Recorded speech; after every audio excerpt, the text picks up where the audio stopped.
You never think it will happen to you. You think, it's just a house. How bad can it be? I thought that too. My name is Craig. And for 28 days in 1975, I lived with my family at 112 Ocean Avenue. We were told a family was murdered there. We didn't care. We were wrong. This isn't a story I like to tell. This is a story I have to tell. This is what happened to us, to me. I remember the first time we saw the house. It was beautiful. A big, solid Dutch colonial on the water. The for sale sign was a beacon of hope for me, for Kathy, for our kids. We knew about the DeFeos. The real estate agent didn't hide it. 6 people shot in their sleep. But the price was a steal, and I was a practical man. I thought, we can fill this house with love, with new memories. How naive that sounds now. I remember the day we moved in, December 18th. A friend had arranged for a priest to come bless the place.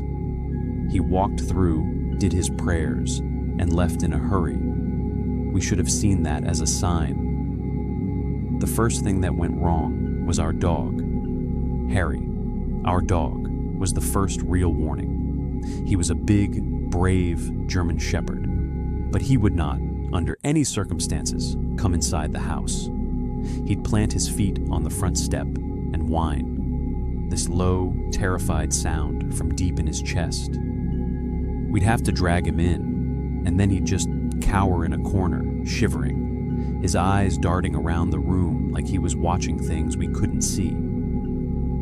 But then, one morning, we found him. He was lying at the foot of the stairs. Not a mark on him, but he was gone, just like that. The vet said it was a heart attack, but a healthy 3-year-old dog, we knew. The house had scared him to death. That cold, a damp chill that settled in your bones, no matter how high we turned up the heat. It started small. Kathy would find this slime, a greenish-black jelly oozing from the keyholes, from the seams in the wall. It smelled like rotting flowers. You'd clean it up, and an hour later, it would be back in another room. And the flies. In the middle of winter, we had a plague of flies in one upstairs room. We'd swat them away, and they'd just come back. But the worst change was in me. I started waking up every night at the same time. 3:15 a.m. on the dot. I'd jolt awake, my heart pounding, covered in a cold sweat. I felt like something was watching me from the corner of the room. I wasn't myself. I was angry all the time. I found myself drawn to the basement, to that old, cold fireplace down there. I'd just sit for hours in the dark, staring at the ashes. I felt a presence down there with me, something that whispered to me. It showed me things. One night I saw it. My little girl was talking to someone in her room. I asked her who it was. She smiled and said, "Jody." She described it as a big, friendly pig. But later, I saw a shadow in the hall, a hulking shape with glowing red eyes that was anything but friendly. We had a friend, a tough guy, a contractor. He didn't believe any of our ghost stories. He volunteered to sleep in the pig room, the one with the flies, to prove it was all in our heads. In the middle of the night, we heard a scream and a crash like a body hitting the wall. We found him on the floor, white as a ghost, gasping for air. His eyes were wide with a terror I've never seen. He said he woke up unable to move, feeling a crushing weight on his chest. Then he felt hands, ice-cold hands, wrap around his throat.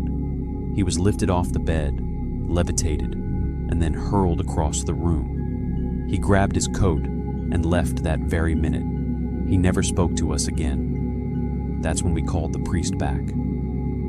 As he was walking through the house, sprinkling holy water, a voice, A voice that was so deep it vibrated in your chest, boomed from the living room. It screamed, "Get out!"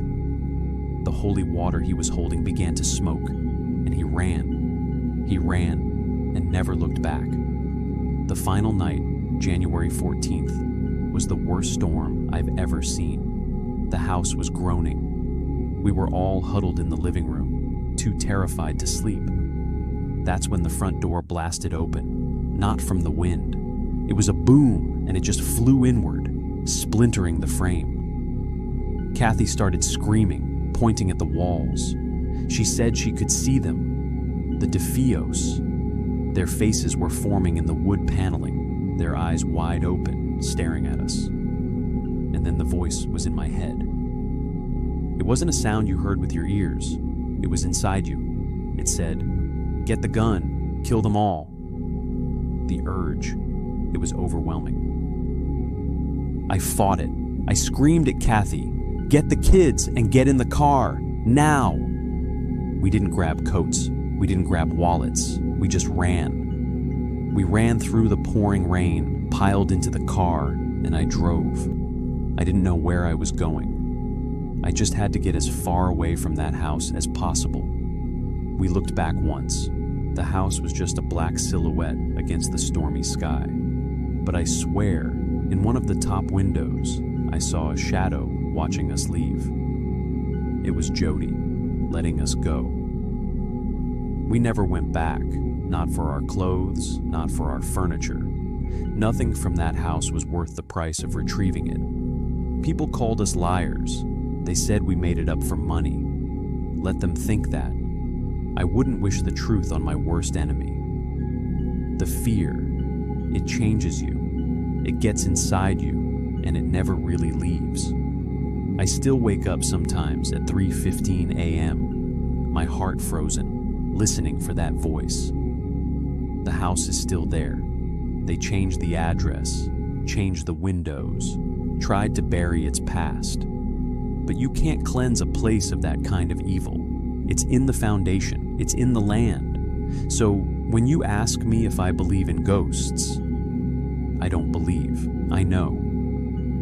Because for 28 days, I lived with one, and it almost made me one of them. This story is one of many that haunt our world. If you were chilled by this truth, then you need to subscribe. We uncover the darkest, most suppressed tales, and your support helps bring these shadows into the light.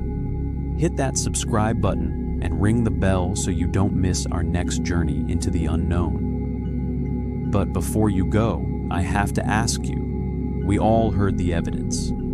So, what do you believe? Was it a mass hallucination driven by fear? Or was 112 Ocean Avenue truly a gateway for something demonic? Tell me what you think in the comments below.